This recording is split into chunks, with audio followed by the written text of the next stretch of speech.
ഇന്ന് നമുക്കൊരു കല്യാണം ഉണ്ട് കേട്ടോ. ഷിനാജിന്റെ ഫ്രണ്ടിന്റെ കല്യാണമാണ്. അപ്പോൾ ഈവനിങ് റിസപ്ഷൻ ആണ്. ചെന്നപ്പോൾ തന്നെ പല ഐറ്റം വെൽക്കം ഡ്രിങ്ക് വെച്ചിട്ടുണ്ട്. ഞാൻ പൈനാപ്പിൾ ആണ് കേട്ടോ കുടിച്ചത്. ഷിനാജിന് പിന്നെ തണ്ണിമത്തം ഭയങ്കര ഇഷ്ടമായതുകൊണ്ട് അതിന്റെ ജ്യൂസാണ് കേട്ടോ എടുത്തത്. എടുത്തപ്പോൾ തന്നെ അമ്മ പറഞ്ഞു അരുത്, അത് എടുക്കണ്ട, അത് തിരിച്ചു വെച്ചോ, ടേസ്റ്റ് ഇല്ല, വേറെ എന്തെങ്കിലും കുടിച്ചാൽ മതി എന്ന് പറഞ്ഞു. അങ്ങനെ എടുത്ത സാധനം അതുപോലെ ഷിനാജ് തിരിച്ചു വെച്ചിട്ട് പൈനാപ്പിൾ ജ്യൂസാണ് കുടിച്ചത്. ജ്യൂസുകൾ മാത്രമല്ല കേട്ടോ, പല ഐറ്റം ചായകളുണ്ടായിരുന്നു. ഞാൻ പിന്നെ ഒരു ചായ പേഴ്സൺ അല്ലാത്തതുകൊണ്ട് അങ്ങോട്ടേക്ക് വലിയ മൈൻഡ് കൊടുത്തില്ല. ഞങ്ങൾ എത്തുന്നതിന് മുമ്പ് തന്നെ അമ്മു സുനീറ അവിടെ എത്തിയിട്ടുണ്ടായിരുന്നു കേട്ടോ. പിന്നെ ഞങ്ങൾ എല്ലാവരും കുറച്ച് നേരത്തെയാണ് ഓഡിറ്റോറിയത്തിൽ എത്തിയത്. ചെറുക്കനും പെണ്ണും വന്നിട്ടില്ലായിരുന്നു ഞങ്ങൾ ചെല്ലുമ്പോഴൊന്നും.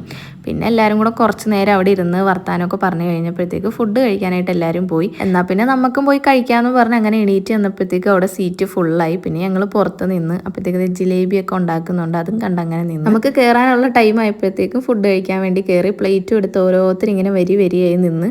ബൊഫേ ആയിരുന്നു കേട്ടോ. എനിക്ക് സത്യം പറഞ്ഞാൽ ഈ ബൊഫേനോട് വലിയ താല്പര്യമില്ല. കാരണം എത്ര നേരം എന്ന് വെച്ചിട്ട് നമ്മൾ ഇങ്ങനെ ക്യൂവിൽ നിൽക്കുന്നത്. ഇതാണെങ്കിൽ നല്ല തിരക്കുള്ളൊരു കല്യാണമായിരുന്നു. ഈ ഫുഡ് നല്ല ടേസ്റ്റി ആയിട്ട് ആസ്വദിച്ച് കഴിക്കണമെങ്കിൽ നമുക്ക് വിശപ്പ് വേണം. സത്യം പറഞ്ഞാൽ എനിക്ക് വിശപ്പ് തീരെ ഇല്ലായിരുന്നു കേട്ടോ. ഒരു 4:30 ടൈമിലാണ് നമ്മൾ ഈ ഫുഡ് കഴിക്കാൻ വേണ്ടിയിട്ട് നിൽക്കുന്നത്. ആ ഒരു ടൈം ആയതുകൊണ്ട് തന്നെ വലിയ വിശപ്പില്ലായിരുന്നു. എന്നാലും ഫുഡ് കണ്ടപ്പോഴത്തേക്കും ടേസ്റ്റ് ചെയ്ത് നോക്കാം, ജസ്റ്റ് ഒന്ന് ടേസ്റ്റ് ചെയ്യാമെന്ന് പറഞ്ഞ് എല്ലാ ഐറ്റംസും വാങ്ങിച്ചിട്ടുണ്ടായിരുന്നു. പക്ഷേ എല്ലാം എൻ്റെ പ്ലേറ്റിൽ ബാലൻസ് അങ്ങനെ തന്നെ ഉണ്ടായിരുന്നു. പിന്നെ ഞാൻ അമ്മൂനും സുനീറാക്കും ഷെയർ ചെയ്ത് കൊടുത്ത് അവരെ കൊണ്ട് കഴിപ്പിച്ച്. ഒന്നാമത് എന്താണെന്നറിയാം, നമ്മൾ ഓരോ ബൊഫേ സെൻറ്ററിലും ചെല്ലുമ്പോഴും തിരക്ക് കൂടി വരുമായിരുന്നു. ഒന്നും തള്ളിലും ഇടക്ക് നിന്നിട്ടാണ് നമ്മൾ ഫുഡ് വാങ്ങിച്ചത്. ഷിനാജ് കണ്ട സീറ്റിലാണ്ട് നിന്നാണ് കഴിച്ചത്. നമ്മൾ ഫുഡ് കഴിച്ചിറങ്ങി കുറേ നേരം കഴിഞ്ഞിട്ടാണ് കേട്ടോ ചെറുക്കനും പെണ്ണും വന്നത്. ഇവർ വന്ന് അപ്പം തന്നെ ഞങ്ങൾ ഇറങ്ങിയിട്ടുണ്ടായിരുന്നു. പിന്നെ നൈറ്റ് നമ്മുടെ കസിൻസ് ഉണ്ടായിരുന്നു, അവരെയും കൂട്ടിയിട്ട് നമ്മൾ ജസ്റ്റ് ഒന്ന് മണ്ണാർക്കാട് വരെ പോയി. ഇവിടെ കുരുത്തിച്ചാൽ എന്ന് പറഞ്ഞിട്ടൊരു സ്ഥലമുണ്ട് കേട്ടോ. അവിടെ കുളിക്കാൻ ഇറങ്ങിയ ഒരാളെ കാണാനില്ല. അപ്പം അതിൻ്റെ തെരച്ചിലാണ് ആൾക്കാർ. അതാണ് ഈ പാലത്തിൽ ഇത്രയും ആൾ. ഞാൻ ഈ വീഡിയോ ഇടുമ്പം ആളെ കിട്ടിയിട്ടുണ്ട്.